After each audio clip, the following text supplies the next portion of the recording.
You know, we could all use some encouragement. And I've got some good news for you. Welcome to 5 Minutes with Mark.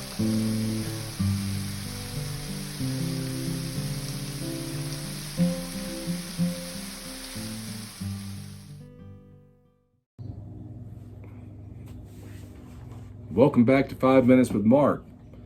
We're picking up the story, the Gospel of Mark, chapter 4, and we're at verse 10. Remember, Jesus has just given the multitude the parable of the sower. Without explanation, he finishes with, "He who has ears to hear, let him hear." And then he walks away.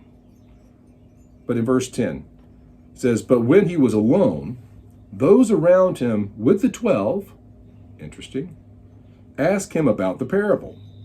And he said to them, 'To you it has been given to know the mystery of the kingdom of God.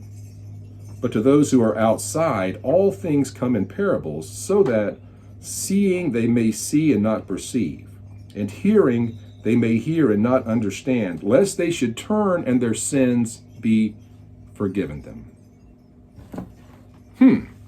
So, what did Jesus just say? Well, again, interesting, right? It's the people who are with him and the 12. So that lets us know that Jesus is still moving with a community, right? It's not just the 12 apostles. There are other disciples. There are women in the group. There are other people that are following Jesus that are kind of in the inner circle. And they gather around and they ask, "What was that all about? This parable?" And Jesus says, "Look, I'm going to explain it to you. To you it has been given to know the mystery of the kingdom of God." Now, I think we need to wrestle with that for just a minute. The mystery of the kingdom of God is still a thing, right? For years now, personally, I have been gripped with this idea of the kingdom. What I see in the Gospels, as clearly in the Gospel of Mark, is that what Jesus came to do was not to offer salvation. What Jesus came to do was to atone for the sins of humanity, certainly, but he also came to reveal the kingdom, the mystery of the kingdom. And when he uses that word, what he's basically saying is, look, this idea, this concept, it's been here all along. It's just that no one understands it. Nobody's grappling with it. Nobody's unlocking it. The clues are everywhere. The clues are everywhere. Through the scriptures, through Israel, through the history of God's people. The clues are everywhere that there is a king and a kingdom that exist apart from the earthly kingdoms of men, apart from this worldly system that is based on success, on financial success, on exercising power and dominion over other people, on accumulating stuff, on basically putting your will over the will of others. And that's the world we live in. Everybody's looking for a bargain. Everybody's looking for a way to be one up on the guy next door. We even do that at the grocery store, where we all try to jump in line to get in front of the guy with the cart full of stuff, and we just got a handful, so that we don't have the inconvenience of having to wait for him, right? And it's everyday life. And Jesus says, look, there's a kingdom. There's a different way of viewing the world. There's a different way of engaging God. There's a different way of understanding the nature of man and the nature of the divine. And I have come to reveal this mystery. And he says to this little handful, to you, I'm going to reveal it.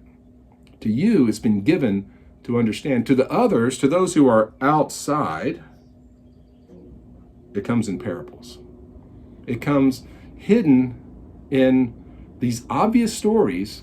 If you have ears to hear, if you have spiritual discernment, you'll pull out what is being said. But there's a reason that he does this. And he goes into this, seeing that they may see and not perceive, hearing they may hear and not understand, lest they should turn, their sins be forgiven them. That's a cryptic little message, right? And I think we struggle with that. You mean to tell me that Jesus is teaching in parables so that the people who hear it won't understand and won't be saved? Well, that's kind of what he just said. But the reference actually is back into Isaiah. If we look back in Isaiah chapter 6, and this is that passage where Isaiah has the vision of the throne of God. Remember, the angel comes and he says, "Woe am I, a man of unclean lips." The angel takes the coal off the altar of God, touches his lips with it, says, "Look, behold, your iniquity is taken away and your sin is purged." And in Isaiah 6 at verse 8, "Also I heard the voice of the Lord saying, Whom shall I send? And who will go for us? And then I said, Here am I, send me." Remember that great story. This is the initiation of Isaiah's prophethood. And this is what God said to him. God said, "Go and tell this people, keep on hearing, but do not understand. Keep on seeing, but do not perceive. Make the heart of this people dull and their eyes heavy, and shut their eyes, lest they see with their eyes, and hear with their ears, and understand with their heart, and return and be healed." Then I said, "Lord, how long?" And he answered, "Until the cities are laid waste and without inhabitant. The houses are without a man. The land is utterly desolate. The Lord has removed men far away, and the forsaken places are many in the midst of the land. But yet a tenth will be in it, and will return and be for consuming, as a terebinth tree or as an oak, whose stump remains when it is cut down. So the holy seed shall be its stump." Aha. So here we have it. This is God dealing with Israel. He says to Isaiah, just go tell the people what they're going to do. They're going to keep listening, but they're not going to hear. They're going to keep watching, but they're not going to see.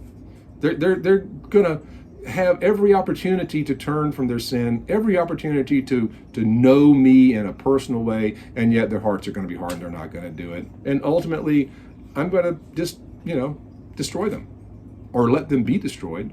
I'm going to let them deal with the consequences of their own actions. But I'm going to preserve this remnant. A tenth will be there as the holy seed, right? So when we fast forward to Mark, Jesus is basically referencing back to this Isaiah passage, saying, I'm telling these things in parables, not because I don't want them to understand, but because they're not going to understand. But you are the remnant. You are the holy seed. You are the stump that remains and has green shoots coming out of it. To you has been given to understand the mystery of the kingdom, even though the reality of the kingdom is in clear view for as many as will receive it. And so Jesus isn't being mean. Jesus is being real. It's the fulfillment of what Isaiah went and prophesied. The Messiah is going to come. He's going to come and he's going to bring you the truth, the keys to the kingdom of God. And you're not going to hear him. And you're not going to see him. And your hearts are going to be hardened. And your land is going to be laid waste and desolate. And the people are going to be scattered around the world. All of those things happened, just like Isaiah said they would. And God is going to preserve for himself a little group out of which the kingdom is going to flourish. That's what's going on in this little midsection. Pretty interesting stuff. And hey, Jesus is going to explain the parable tomorrow. See you then. Bye. I hope you're enjoying this Bible study, this quick devotion. If you'd like more content, you'd like to know more about me and see more of the things that I'm doing, check out my website, theeclecticmonk.com. There you'll find out about my video vlog, my podcast, and a whole lot of other stuff. Hope you'll join me there. Thanks.